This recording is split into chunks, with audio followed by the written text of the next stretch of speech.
আমরা এখন দাঁড়িয়েছি উহুদের সেই প্রান্তরে। ইসলামের ইতিহাসে যে দ্বিতীয় যে বড় যুদ্ধ হয়েছিল, আপনারা সকলেই জানেন বদর যুদ্ধের পরে, সেটা হচ্ছে উহুদের যুদ্ধ।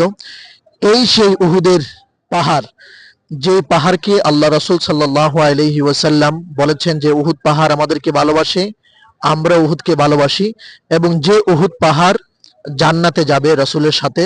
আলহামদুলিল্লাহ, আমরা এখন জান্নাতি পাহাড় দেখতে পাচ্ছি, আপনাদেরকেও জান্নাতি পাহাড় দেখাচ্ছি, যে পাহাড় রাসূলের সাথে জান্নাতে যাবে। কারণ এই পাহাড় রাসূলকে সহযোগিতা করেছে, রাসূলকে ভালোবেসেছে, সেই জন্য পাহাড় জান্নাতে যাবে।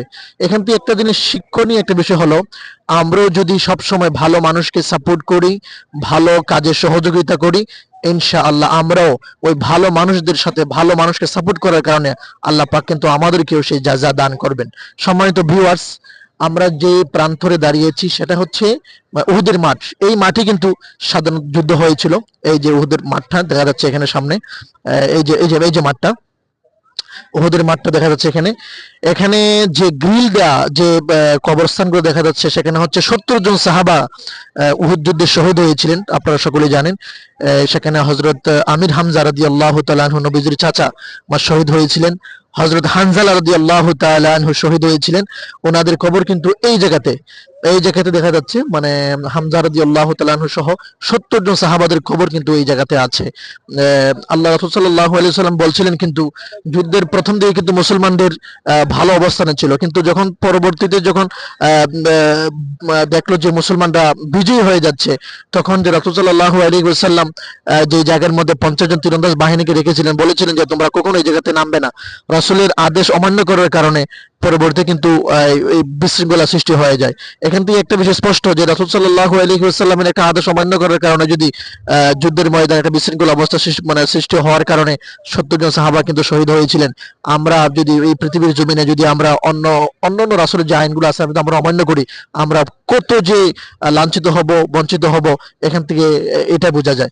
আপনারা দেখতে পাচ্ছেন, এটা হচ্ছে 70 জন সাহাবাদের শহীদদের সমাধিস্থান। এখানে কিন্তু ওনাদেরকে মানে শায়িত করা হয়েছে। আর ওই পাশে দেখা যাচ্ছে যে উহুদ পাহাড়টা, আর এই জায়গাতেই যুদ্ধ হয়েছিল। এটা হচ্ছে উহুদের মাঠ, উহুদের ময়দান। এই ময়দানে কিন্তু যুদ্ধ হয়েছিল। আর ওই জায়গাতে রাসূল করিম সাল্লাল্লাহু আলাইহি ওয়াসাল্লাম পরবর্তীতে তারা উঠেছিলেন।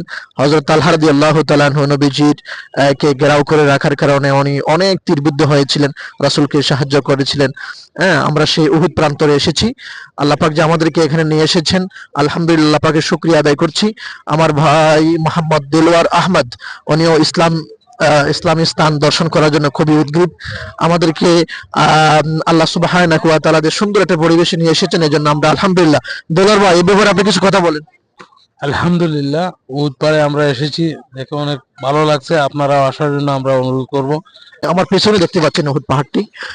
উহুদ পাহাড়কে আসলে দেখতে খুবই ভালো লাগে। সম্মানিত ভিউয়ার্স, আপনারা যদি জান্নাতে কোনো পাহাড় দেখতে চান, তাহলে জাবালে নূর আর হচ্ছে জাবালে উহুদ। আমার সামনে যেটা আছে জাবালে উহুদ, উহুদ পাহাড়। এই পাহাড়ে কিন্তু জান্নাতে যাবে। আপনি জান্নাতি পাহাড় দেখতে চাইলে এই সেই পাহাড়কে দেখুন, এখানে আসবেন, জিয়ারা করবেন। আল্লাহ সুবহানাহু ওয়া তাআলা সকলকে সুযোগ করে দেন, এই দোয়া করি। আল্লাহুম্মা আমিন।